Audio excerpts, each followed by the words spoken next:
Oke guys, assalamualaikum warahmatullahi wabarakatuh. Welcome back to my channel. Atau yang baru ngeklik channel ini atau video ini, perkenalkan nama aku Ariko. Dan di sini aku bakal nge-review dan spoiler tentang drama The World of Married Couple episode 13 dan 14.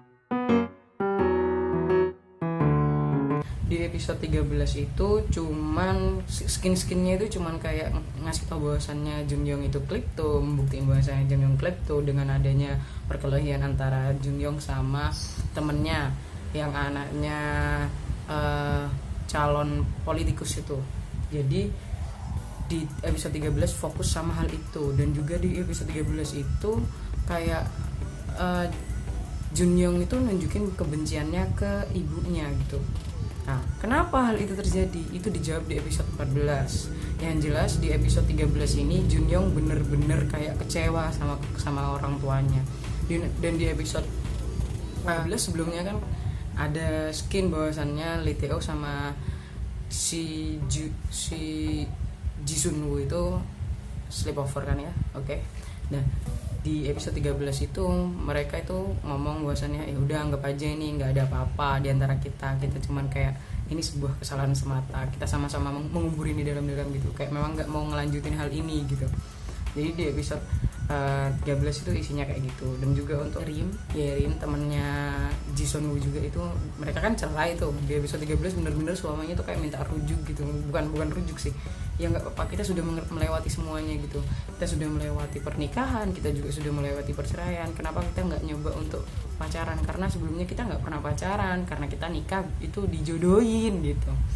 Jadi kalau menurutku sih adanya istilah bahwasannya dia baru ngerasain bahwasannya cinta itu ada setelah ditinggalkan, yaitu bener sih dibuktiin di drama ini. Oke, lanjut ke episode 14. Jadi di episode 14 ini si Junyoung itu ngasih tahu ke orang tuanya bahwasannya dia datang ke rumah mamanya atau ke rumah Ji-sun Woo pada saat mereka sedang sleepover gitu. Jadi Junyoung itu tahu gitu loh. Dan mereka berdua kayak Lee Tae-oh sama Ji-sun Woo itu curiga itu karena pada saat mereka tanya ya yang masalah perkelahian itu kan, gimana pun meskipun mereka sudah cerai pasti karena Junyoung anak mereka, kalau ada masalah sama Junyoung pasti mereka dikumpulin kan gitu.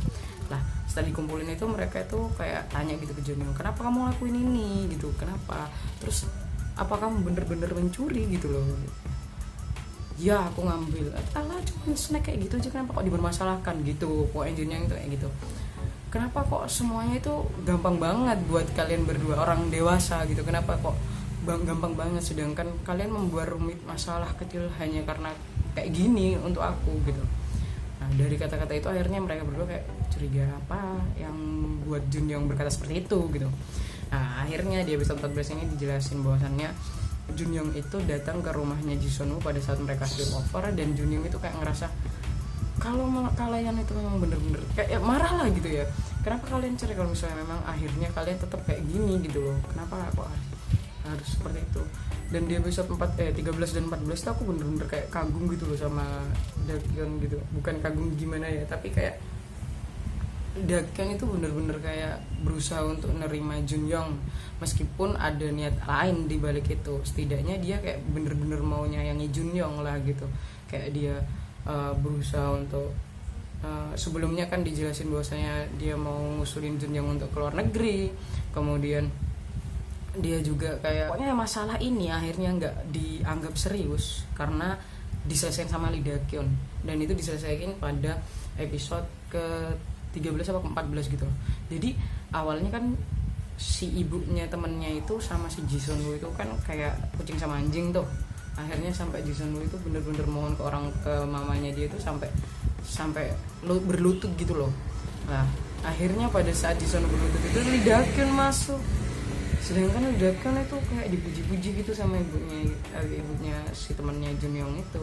Akhirnya ya udah, masa itu selesai dengan datangnya Lee Dakyeon gitu, mudah banget. Dan Junyoung di situ benci banget akhirnya sama ibunya. Kenapa dia harus berlutut seperti itu gitu tuh. Nah lanjut di episode 14 ada pertemuan khusus untuk antara dua keluarga itu, karena ya nggak mau hal ini berlanjut lagi dan mereka pengen Junyoung sama temannya itu bersahabat lagi gitu. Akhirnya diundang makan malam. Lah makan malam itu problem lagi. Di situ sebelumnya kan Dakyun sudah dimarahin gitu sama mamanya, sudah ditelepon sama mamanya, kenapa kamu mau ngerawat Junyoung, padahal Junyoung itu bermasalah gitu loh, buktinya aja sekarang kayak gini. Gimana nanti kalau misalnya dia kasar sama Jennie, anaknya dari Dakyun, gimana kamu apa. Dari situ akhirnya Dakyun itu kayak was-was juga gitu. Sebenarnya Dakyun itu sudah ngomong ibunya, aku juga bertanggung jawab separuh akan hal itu, karena mungkin Dakyun juga sadar bahwasannya dia yang buat keluarganya Junyoung itu hancur gitu loh dengan hadirnya dia kan gitu. Nah, dia kayak pengen berusaha untuk bertanggung jawab juga, dia juga pengen istilahnya menganggap Junyoung sebagai anaknya sendiri juga gitu loh. Jadi di situ juga kan sudah ketahuan kebiasaannya Junyoung kleptomania. Nah, di situ si Dakyun itu kayak mau nganter Junyoung itu ke psikiater gitu loh buat nyembuhin kleptomanianya itu. Nah di situ kayak Lee Tae-ho awalnya nggak mau, kenapa kita nggak bisa ngelupain satu kesalahan dia gitu, tapi ini bukan hal yang biasa gitu loh katanya Dakyun. Pokoknya beda. Akhirnya Dakyun selalu bilang gini, kalaupun nanti hal ini terjadi sama Jennie, aku juga bakal melakukan hal ini cara kita untuk mendidik, jadi aku harap kamu ya jangan berbeda pendapat dengan aku gitu loh, kayak kamu juga harus mendukung aku akan hal ini gitu. Oke. Aku ngerasa bijak lah Dakyun di sini. Dia bener-bener awesome lah gitu. Dan aku meskipun pada saat puncak makan malam itu si orang tua itu kan minum tuh cheers minum wine gitu. Anak-anaknya kayak temennya Junyoung sama Jennie itu ke kamarnya sudah. Nah tiba-tiba si Jennie nangis. Nangisnya itu di kamarnya si Junyoung, tanpa tanya penjelasan apa yang terjadi, kenapa kok bisa Jennie nangis dan ada di kamarmu. Si Dakyun itu tiba-tiba marah gitu sama si Junyoung, kayak apa yang kamu lakuin, aku tuh sudah ngelakuin semuanya buat kamu, aku tuh kayak kenapa kamu tuh nggak bisa untuk sehari aja tuh buat kita itu tenang gitu loh, kenapa kok kamu harus membawa kita ke dalam problemmu kayak gitu. Di situ akhirnya Lee Tae-ho ikut naik. Junyoung ngomong, aku loh nggak ngapa-ngapain, aku cuman dia yang datang ke sini. Pokoknya dia mau jelasin, akhirnya dielak gitu loh, sampai akhirnya ditampar sama Lee Tae-ho. Setelah ditampar sama Lee Tae-ho keluar pergi. Dakyun juga nggak bisa berkata-kata karena kaget banget karena Lee Tae-ho tiba-tiba nampar Junyoung. Padahal pada dasarnya Lee Tae-ho itu sayang banget juga sama Junyoung gitu. Jadi benar-benar membuat Dakyun kaget gitu. Nah setelah itu di episode 14 ini Jisoo itu sudah mulai ninggalin Gosan. Karena apa? Dan dia juga udah ngundurin diri dari rumah sakit tempat dia kerja, karena dia bener-bener ngerasa hancur banget, dibenci sama anak sendiri itu hancur banget gitu dia. Akhirnya dia itu pergi ke pantai, ke rumah sakitnya dokter yang dulu kecanduan alkohol itu. Dia di situ bener-bener kayak aku nggak tahu, aku mending hilang aja, kayaknya mereka tuh lebih baik tanpa adanya aku. Sampai dia frustasi, dia kayak mau nenggelamin diri ke laut gitu. Sampai akhirnya dokter Kim, si psikiater itu datang buat nyelamatin dia. Kayaknya di situ dokter Kim bener-bener sayang sama Jisoo gitu. Akhirnya Jisoo diselamatin. Pada saat Jisoo dirawat di rumah sakit itu, Jisoo itu kebangun gitu karena kayak ada Junyoung manggil oma gitu. Pada saat Jisoo bangun itu, Jisoo itu langsung kepikiran buat nelpon si Junyoung, dan ternyata itu tepat banget barengan sama setelah Junyoung dimarahin sama Lee Tae-ho itu tampar itu. Akhirnya Junyoung itu bilang, oma bisakah kamu menjemputku gitu. Kayak akhirnya Jisoo semangat banget tuh, infusnya dicepot, dia langsung pergi buat jemput Junyoung. Di situ skin yang benar-benar terharu gitu loh. Pas pada saat di rumah Lee Dakyun ya, dia ngebel itu nggak dihirauin, nggak boleh masuk kayak gitu.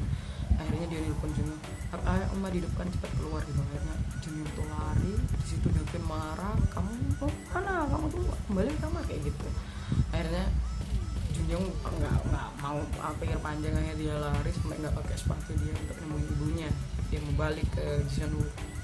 Akhirnya datang sama Jisun suruh masuk dulu ke mobil karena dia deng sama Lee Da-kyun. Nah akhirnya Lee Da-kyun kayak, kamu ngapain sih gitu, kamu kayak gitu lah, marah. Dan akhirnya di-skak banget sama Jisun, maksudnya dia sama Lee Tae-woo sudah sleep over, dan itu bener-bener udah, kamu nggak perlu ngelindungi, udah bilang kayak gitu, kayak istilahnya tuh, kenapa kamu sudah bilang bahwasannya nggak ada yang nggak mungkin kamu bakal berakhir sama sepertiku, kayak gitu dulu. Jadi akhirnya ada tuh bener-bener hancur banget. Dia sudah tahu bahwasannya Lee Tae-woo itu sebelumnya memang nge-stalk istrinya, tapi nggak sampai harus over kayak gini gitu loh. Jadi dia tuh sebenarnya sudah maafin semua yang dia curigain ke Lee Tae-woo, tapi kenapa kok akhirnya ini over gitu. Akhirnya dia tuh bener-bener kayak hancur, jatuh banget, kayak dia itu bener-bener kecewa, dia bener-bener kayak bener-bener hancur di situ.